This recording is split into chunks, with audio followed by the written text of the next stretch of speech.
Welcome to this episode of End of Life Conversations. I'm Reverend Wakil David Matthews. And I'm the Reverend Mother Ana Luisa Armendariz. In this podcast, we share people's experiences with death and dying, grief and loss, and the end of life. Every episode, we are so honored and blessed to share stories with amazing, compassionate, and wise guests. So let's get started. Today, we are so glad to be speaking to Megan Rohrer, PhD and DMin, a social justice influencer known for their advocacy with the homeless and the LGBTQ communities. Dr. Meghan received a PhD in Transformative Studies from the California Institute of Integral Studies for their dissertation, Trans Theology Without Apology. Meghan received a Doctorate of Ministry from the Pacific School of Religion, studying the radical organizing of the 60s and 70s at Glide Memorial Church, where he currently serves as a senior church communications specialist. Megan is an award-winning filmmaker, musician, and historian. He was a finalist for the Lambda Literary Award in transgender nonfiction and received an honorable mention as an Unsung Hero of Compassion by Wisdom in Action. He was with His Holiness, the Dalai Lama, and one of 95 individuals celebrated in Vittenberg, Germany, during the 500th anniversary of the Reformation. His podcast, And All Shall Be Well, is currently the #2 mental health podcast on Podomatic. Thank you so much, Megan, for joining us today. Thank you for having me. It's great to be here. Really glad you're here. And we always like to begin with the question of when did you first become aware of death? Death, I think, was a thing sort of always known to me. When I was 6, my parents got divorced and my father was an alcoholic. And at one point he tried to take us out of the world by ramming his car into our car several times. And so my experience of death was sort of from a knowing that dangerous things happen to people all of the time, and that it's possible, but also was sort of wrapped in kind of mystical encounters of knowing that sort of the sacred was with me and rooting for me. And I think the gift that gave me as a young person to kind of experience danger in that way is that I got to live every other day after that in my life kind of knowing that it was a better day than that, right? And so have had several encounters with death kind of after that, particularly when I was working as a chaplain for the San Francisco Police Department, providing care and support for the medical examiners. And so have had much deeper dives into gruesome things that happen in the world, and especially in terms of mass casualty traumas and just giant tragedies that you can't make sense of. But I think it was very helpful for me personally to be centered in this idea that living and surviving can help you be resilient enough to kind of encounter those moments later in your life. Wow. Yeah, thank you. Maybe we'll hear some stories as we go along. Yeah, that sounds like quite a host of stories to tell. So glad you're here, and thank you for that. Yeah. So, Megan, that initial interface with death and the sequence of your life has brought you to this moment where death continues to probably remind you that this is the best day ever since that moment, right? So Yeah. Tell me more about how death has impacted your current story. So I'm a transgender individual, which means that kind of throughout my life, there have been moments, particularly because I grew up in South Dakota, where when people believed that my personal existence was not something within their faithful worldview, that my existence shouldn't exist at all. And so this really sort of ballooned in the early 2000s when Matthew Shepard was killed. There was sort of an influx of people feeling like it's okay to talk out loud about wanting GLBT LGBTQ people to be dead or to not exist. And I think that sort of awakening to like what hate looks like, they called it hate the sin, love the sinner, but there wasn't much on the love side of all of that because there wasn't much listening to what was going on for other people. It was sort of a time frame for those who remember that, like all the child raising handbooks kind of implied that you should be as hard and strict and impose suffering on your children in order to teach them hard lessons that we now know are maybe disease-based rather than based on the hardness or softness of parenting.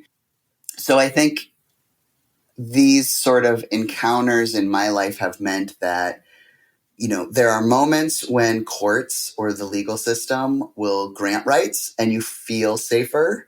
But sometimes when you feel safer is when danger is closer. So the first time I was ever physically assaulted for being an LGBTQ person was in San Francisco in a place that was safe, right? Wow. Because when people know where you are safe, they can kind of go and make things difficult. And so I think I've kind of throughout my life known that if I was going to sort of succeed in the world or get ahead or be perceived as kind, that I would have to be as amplified superhero kind as possible on the outside of my body in hopes of like being spared the fate that people think people deserve. And so I lived through in my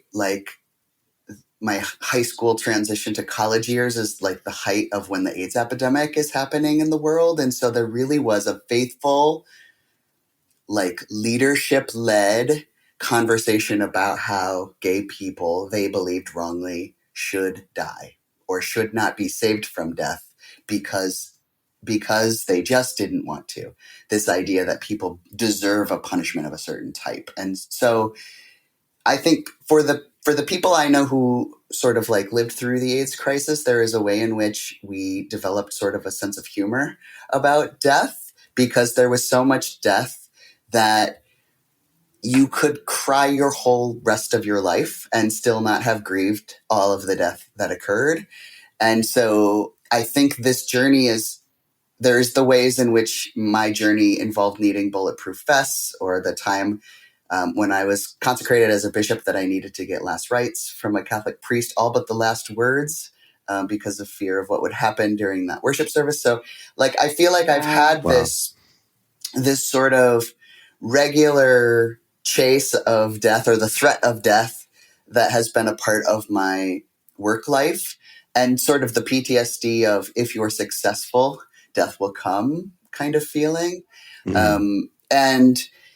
But on the other side of that, on the beautiful side of that, or what kind of the queer community calls the glitter in the rubble, is the companions that I have on that journey, like have been able to spend time with the Sisters of Perpetual Indulgence, and they, in the midst of the AIDS crisis, and all of faithful people saying things that didn't seem moral about people deserving to have their lives taken, donned religious vows and habits, and yes, in an over the top, much more sexual than the celibate nuns they were dressing up as way, but with the intention of having social justice in the world and to help like have an opportunity for people who are in deep grief to laugh.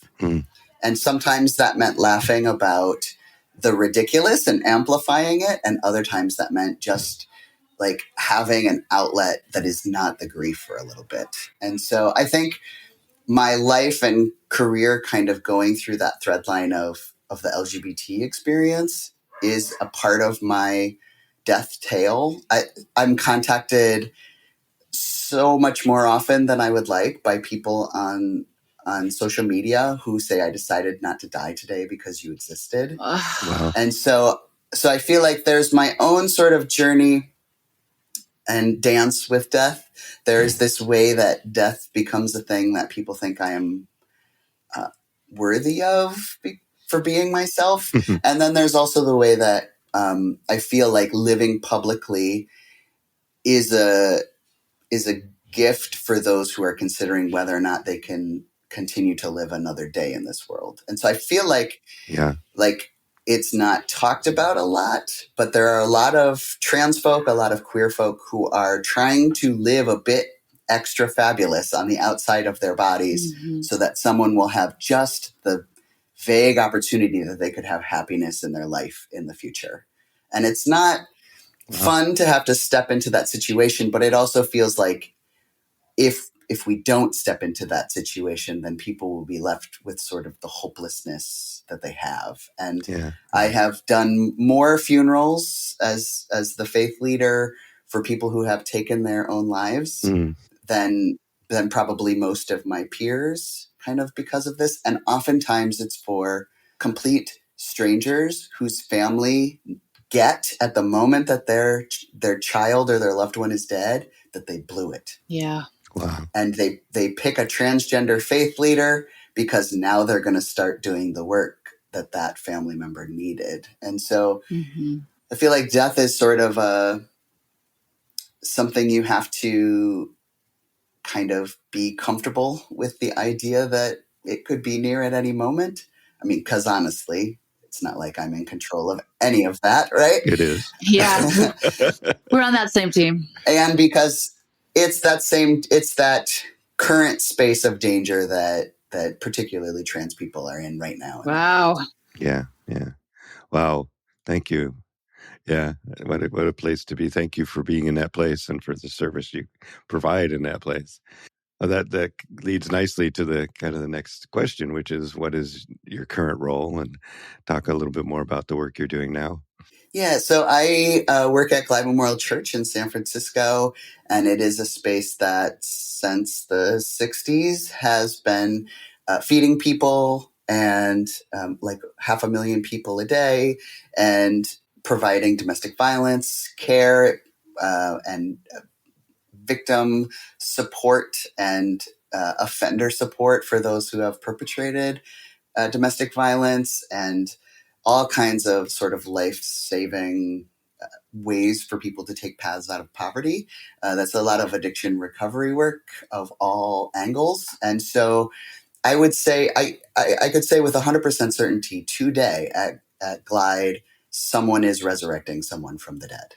The number of Narcan containers that we train people to use and hand out, there are people who just simply work at the front desk to help people safely get through a meal line. And some of those have revived people from the dead 7-8 times, just one individual. And so I think there is a way in which addiction recovery support is maybe what we might think of as a faith healing revival at this point, just by simply being around in someone's worst moment to give them an opportunity to have something happen the very next day. And so I help with some of the communication side. So that's storytelling and allowing people to talk about what life in poverty is like right now and ways that we can solve that and hopefully end both the effects of poverty and addiction in this world. But it's also a lot of anti-racism work. Right. Yeah. Yeah. I've been to your church and I've seen the power of that storytelling and the bearing witness to, Wakil, I don't even know if you were there with me that time when, and I'm going to share this because it changed my life. It was somebody came in who was having a really hard moment and was screaming during the worship time. And I think you have like security around. Safety team, yeah. The safety team, I could see them moving towards this person who was very distraught. And the music director stopped them and said, just give me a second, stop the whole thing. No, nobody was singing. And he started singing back what that person was screaming. And like, I'm getting chills again because watching how that person could bear witness to that pain and mirror and say, I hear you, I see you, like changed my life. Like, I honestly feel like seminary was just like, here, but that moment helped me like understand what it actually means to bear witness to the pain. So I thank you for your work there, because it is amazing. Like, I've seen it. Yeah. I think I visited pretty much every time I get to San Francisco. I try to go to Clyde. Yeah. Because it's very, very inspiring work. So yeah. Really appreciate it. Yeah, it's gritty. It's people who have turmoil on the outside of their body, and it's people who have turmoil on the inside of their body. It's people who have been kicked out of other spaces and have nowhere else to go. And there is a way in which the kind of amazing gospel music is able to stir things in people that sometimes, if the words of a church service make you itchy, sometimes the music can revive you, and other times it's imagery or it's the people in the seats, and it really tries to walk that balance of being a safe space for all people, which of course bumps up into the edges of where mental health bumps out and where other things happen. But I did 12 years of working as the executive director of a homeless nonprofit just up the street on Polk Street. And I thought what was really interesting is that currently our mental health communities believe that hearing the voice of God means that you have a mental health issue. Right. But there are no faith leaders talking to the people who are having encounters with God. Now, is it a waste of time? Many people would say, yes, it is. But what if the voice of the divine is being channeled through a humble person? Wouldn't be the first faith story on the planet where that happened. Right. And so I think there is this beauty that goes along with listening to the voices that are coming out, because many, many scriptures tell us that it's through the hungry and the naked and those who need to be clothed that we're going to have these kinds of encounters. And even if if all we've wasted is a few minutes making someone feel like they're fully a human being, and rather than, abandoning entire classes of people, entire races of people, or whichever type of person our society deems is okay to throw away any given decade. And so I think there is something about fully claiming the life and the life of other people in that listening and that singing and in that being willing to be community together. Sounds like a person that spoke 2,000 years ago. So sort of I think I read about reflective of that something like that. Yeah. Seems like I heard about this.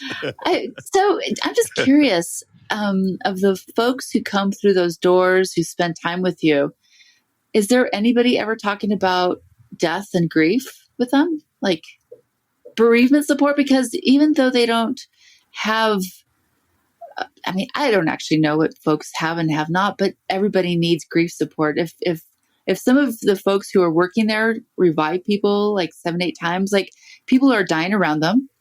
And what is their hearts and minds and souls like doing? Like, how's that played out? Well, so the church has been able to work on a project this last year. There's some evidence that only 30 to 40% of people get palliative or end-of-life care that are in need of it.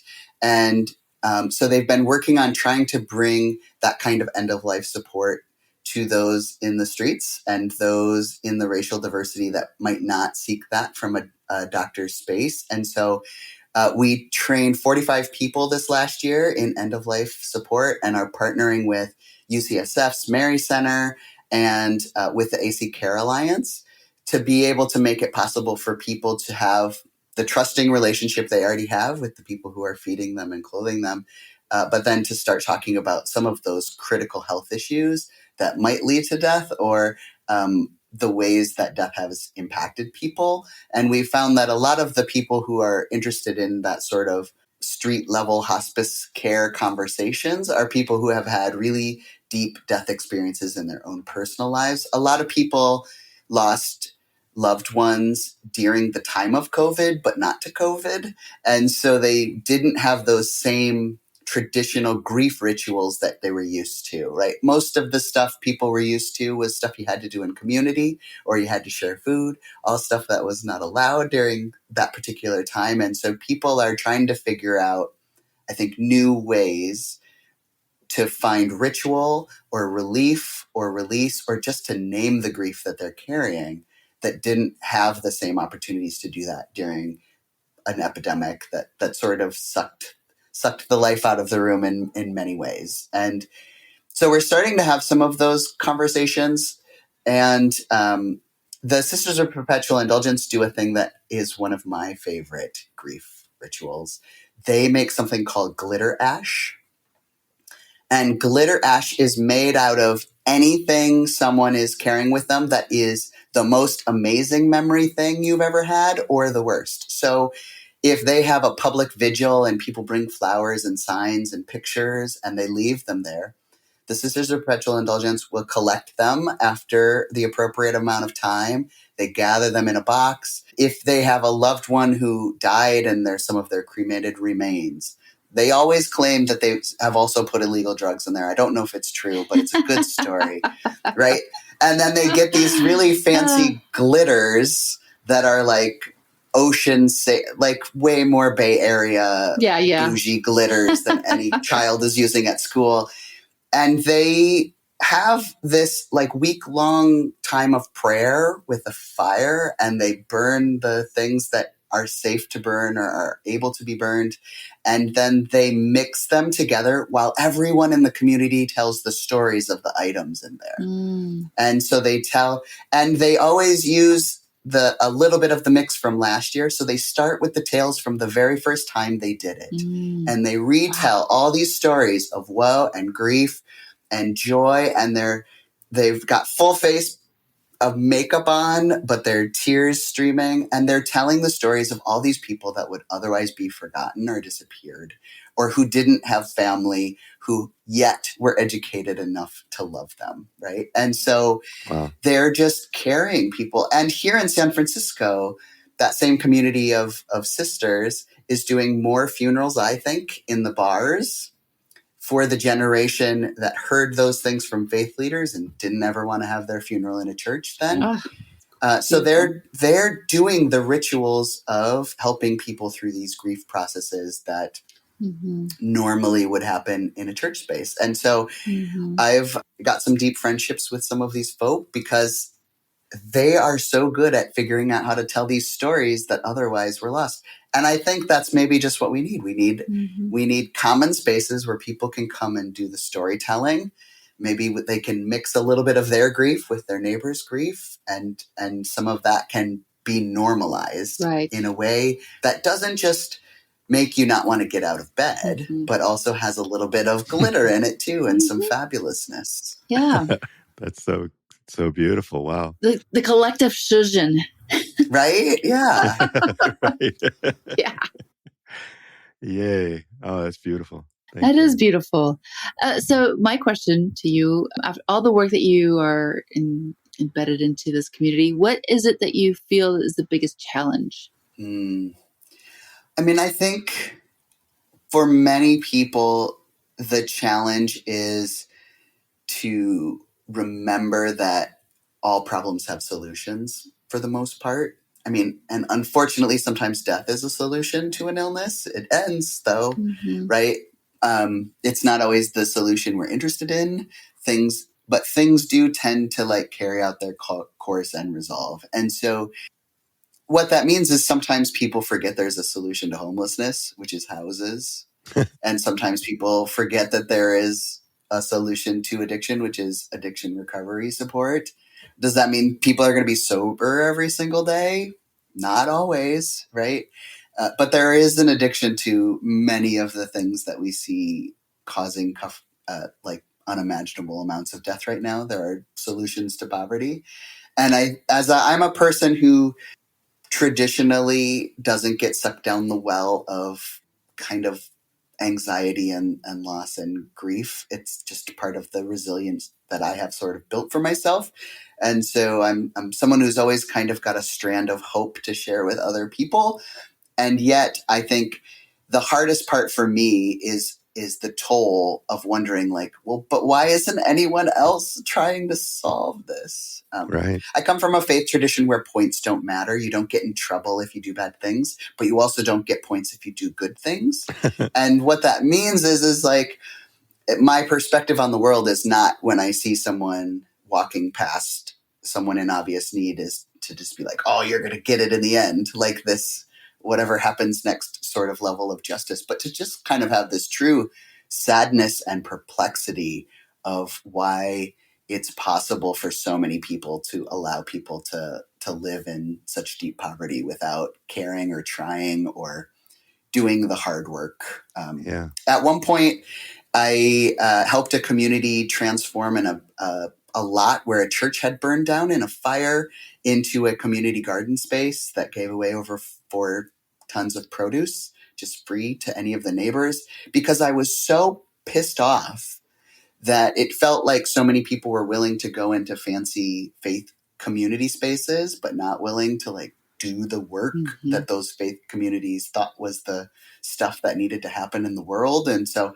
I just really wanted to show that like the difference between us feeding all these people is like getting a shovel and digging in, literally digging, right? And so I have inside of me sort of this sadness that people would rather argue about what color the carpet should be in a faith community than feed folk or love folk or try to be compassionate to the neighbor or get their own heart right to kind of be present in the world. And obviously that's not everybody, but it's enough people that it physically hurts, I would say. And so I think there is sort of this idea, like, because every job, you kind of wait and see who are the people who are going to stick it out and who are the people who are just sort of like the idea of that job. And I think at Glide, you can sort of tell who's going to work there a little while based on how much walking to work deflates them.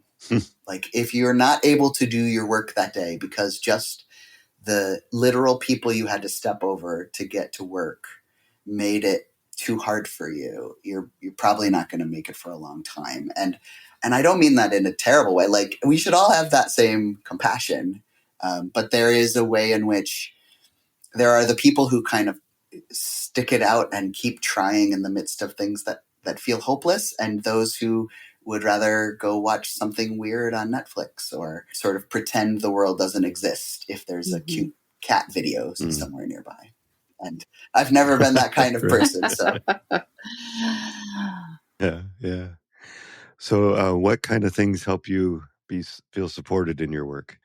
I thankfully have been doing this long enough. I know I'm a lot younger than I look. That's part of the way that people kind of see trans people. But I have been doing this work long enough, thankfully, that when you sort of like walk with people for a really long time, maybe like 15 years later, someone will like come back and be like, thank you so much. It mattered so much. And I feel like I've been doing this for so long now that layers back. And so when I have a hard week or I'm like, why am I even trying? This is impossible. I can't make movement here. That then someone circles back and they're like, you entirely changed my life just by listening to my story. And in retrospect, when I think back, I'm like, I didn't really do that much, but it mattered so much. And so just trying to hold on to some of those moments to like remember that some of the things that I did sucked and try not to think about those as often, but some of the things that I did like really matter. And it's part of why I gave you such a fancy bio is I'm trying to like not undersell myself, like to be reminded that you did a thing and it mattered for me personally helps me when it feels like if we feed 3 meals today, people are still going to be hungry tomorrow. And some days that can feel like it's like you're not making progress or it's overwhelming. The other thing that I do is I have tangible projects like in my house. God bless my family for this, but like I needed a thing with a tangible end and completion. So I like repaved my backyard. It's not everybody's go-to. Like right now we're putting up wainscoting. Why? Because when it's done, you will be able to see that you did a thing and that it is better, as we get better at it, right? But you just got to have something with tangible completions if most of your life is things that are ever evolving. Never going to get done, right? Yeah. Yeah, that's actually really interesting. I like that. That's a great great choice of support for yourself. That's great discernment on your part. Yeah. Yeah, I do a lot of pothole fixing in the Tenderloin in the blocks kind of around where I work. And I found this when I was in Uruguay not too long ago, that when there are like cracks in the sidewalk, they just fill them with beautiful tile mosaics, even though the rest is like cobblestones. And so I have a friend and we go out, and if you put on an orange vest, you can get away with a lot of things. So we put on an orange vest, and it's a giant crack in the cobblestone, and we'll just fill it with different tile mosaics. We have like pre-made little tiles we've cut to look like flowers. And so we just put these flower tiles all over the Tenderloin because there's so much concrete. Everyone of every class should deserve to get to see beauty, right? Yes. And so we just, and they don't last forever because, all of the things in city life that break apart the mosaics. But it's nice to have this little secret joy of something you've made better, and you just that is beautiful. go through the street, right? Yeah, I love that. My little secret one is throwing seed balls into big, huge areas of grass. Yes. And trying to turn them into something beautiful. Yeah. So yeah, I love that. That's such a great mission, right? Yeah. Well, and I don't know what I do. I'm sure I do something, but I love this man who I see him. He's jogging down around the park. And one day I caught him and he just started pruning a tree. Yes. And I was like, excuse me, sir, but why are you doing that? He's like, yeah, it needs to be pruned. So I just run with my pruners and I go around pruning trees. I was like, that is so beautiful. Yeah. I've done that too. That's an easy thing to do with an orange vest. I was working on a garden in the front yard. I worked at a church where they couldn't afford to water the lawn and it was gross and the neighbors hated it. And it was like a small church that was hard to keep alive. And I was like, well, I can keep the yard alive, right? And so I went around, and we have all of these sort of parklet gardens in the middle of roads here that are succulents, so they're easily transplanted, but they grow into the street and they're not really maintained, and none of the neighbors want to do it. So I would go with a big couple of buckets and pruners and cut all of the plants. And then the neighbors would be like, oh, thank you for doing this. Like, which house do you live in? I'm like, oh, yeah, right over there. And so I would carry away the buckets of plant. And then the entire front yard of the church became this giant succulent garden, which was perfect for when the church ended up selling its property and it became a Buddhist space for meditation, right? Because they were much more successful with all of the weeds that would grow around all of the jungle of succulents. And those plants still now are in my backyard because we just kept pruning them as we planted them different places. And so I just love this idea of rogue helping and not really telling anyone. You can live your whole life being pissed off about things, or you can take half the time and fix it. Yeah. I love that. Or my wife, who carries around one of those grabbers and picks up all the garbage everywhere she goes, right? Yeah. Yes. Well, and actually, I'm going to have another story for you on the flip side of that. I was up in Central City yesterday here in Colorado, and I found that old graveyard. And there's people who have been buried since 1847, but they've got flowers and toys and quarters on there. So people are going there and spending time with these dead. I'm like, how sweet are you? You're showing up for, somebody whose family probably does not live here anymore.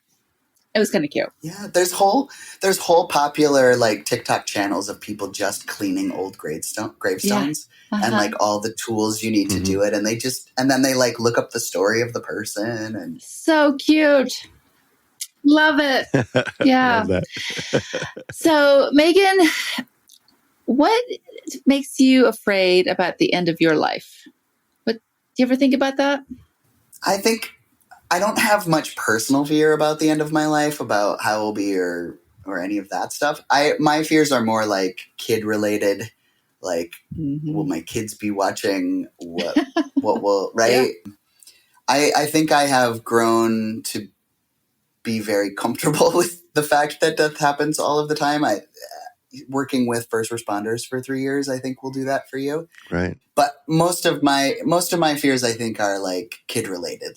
Will they be taken care of? And I think they're at least kind of closer to their teen years, that it's clearer that they can feed themselves and things like they will be able to like Yeah. live into the future. So that's a little bit less of a worry. But I think most of my fears are centered around like if they were watching or honestly, for a long time particularly while I was working with the homeless, because they get very protective of people who are kind to them. My fear was that someone would harm me and then the retaliation from like someone I cared about would be so much worse, and that they would then like get in trouble in some sort of way. I've always been a pacifist, so like this idea of protecting someone or like someone trying to do retaliation always seemed a little bit worse than what would actually kind of happen in that space.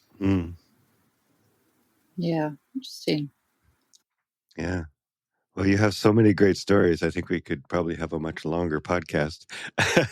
But is there anything that you wish we had asked you? Any more? I know you have, again, you have a lot of stories and you could share whatever you'd like. And we sometimes ask about how you resource yourself. That's also a very good question that we'd love to learn more about. Since we've kind of gotten close to the end of our time, I'd just like to throw that out there and let you kind of take us through what else you'd like to tell us.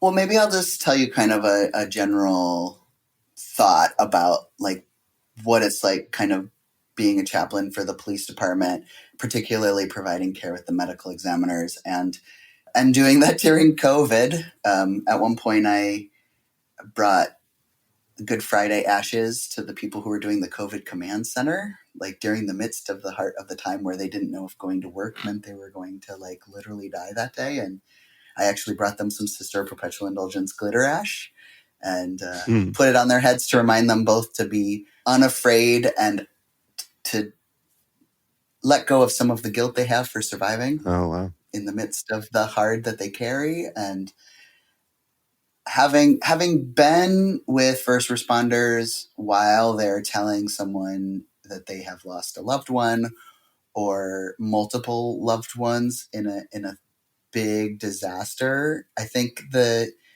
thing that I would love to say is that most of our first responders don't have grief training. Right.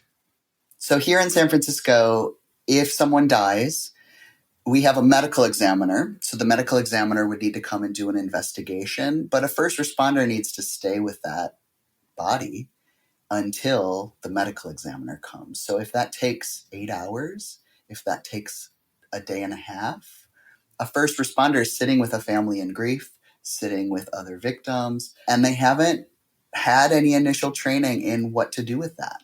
And they are someone who probably has encountered death in their own lives, right, is worried almost every day that they put their uniform on that their death might be imminent. And so I just want to give a shout out for those who are comfortable talking about death, assuming they're the ones who listen all the way to the end of this podcast, right? Right. Is if there is a first responder or or anytime you notice a first responder, even if you're going to a baseball game and they're letting you through the security line and they're just standing there in case a bad thing happens, just say, how you doing? Right? They're not going to tell you the truth the first 400 times you ask that question. Right. Because they are carrying stuff so hard and they're just by training not allowed to show emotion on the outside of their face, because someone's worst day might be someone else's best day, and you don't want to look like you're picking a side. But first responders are carrying so much of the most difficult moral questions of our world. Military folk are also in this batch. Emergency responders are in this batch. And the grief support that they're kind of getting is, there's another call, let's go. Right? And they do get to do debriefs after extra difficult stuff. Usually it's about stuff that happens to kids or if someone gets injured. And so just if you have it in your heart in any way to talk about death with people who are encountering it more than once a day, I really want to encourage people to just add checking in with folk as a part of what they're doing in the world. Not because it's an extra unpaid job you need in the world, but because it's a lot for any one group to carry. Yes. And there's some actual scientific research that when people of faith or other people are regularly connecting to our first responders, that they make decisions that are kinder, more compassionate, and involve less death in their own personal choices. And so if you've got it in you, check in with some first responders these days. I love that. Yeah, I do too. Wow. That's a great reminder. Yeah, what an important reminder. I know a prayer that I've said for a long time, I've taught my children and others, is when I hear the sirens to pray for those they're going to help and for those who are bringing the help. Just kind of keep that awareness. So you can do that even, just as you hear the sounds. But I love the intention setting to try to really purposefully show up and be there for those folks. That's a great reminder. Thank you. Wonderful, Megan. I really appreciate that. Yeah. Well, what else? Anything else? Well, should share Megan's quote. Right. You have a quote for us. Do you want to read that to us? Sure. It's just one of my sort of personal models, which is to love boldly and forgive more boldly still. And I think it particularly applies to folk who are thinking and talking about death, or people who are getting near to death, is that idea that all the rest you could worry about your whole life. Just focus on the loving and the things that are possible to forgive or to let go of or unloose yourself from, and things will be good. So love boldly, y'all. Love boldly. Right. Love boldly, forgive more boldly still. Beautiful, beautiful. Thank you. I love that. Well, I appreciate you very much, Megan, and I'm looking forward to more conversations. And thank you so much for sharing with us on this particular conversation. It's so important, and you brought a lot of excellent love and boldness, and you live your life that way, and I appreciate that. Thanks so much. Thank you. Thanks so much for joining us on the End of Life Conversations. We appreciate you and look forward to sharing our stories. Thanks to my daughter Lucero and Nico Rush, who have cheerfully assisted us as our editors and tech support. Additional resources, transcript of this episode, and links to our social media will be in the podcast notes. Yeah, thank you so much. And please subscribe, tell your friends, follow us on social media, and consider supporting us through Patreon. We want to acknowledge that the music we are using was composed and produced by Charles Heastand.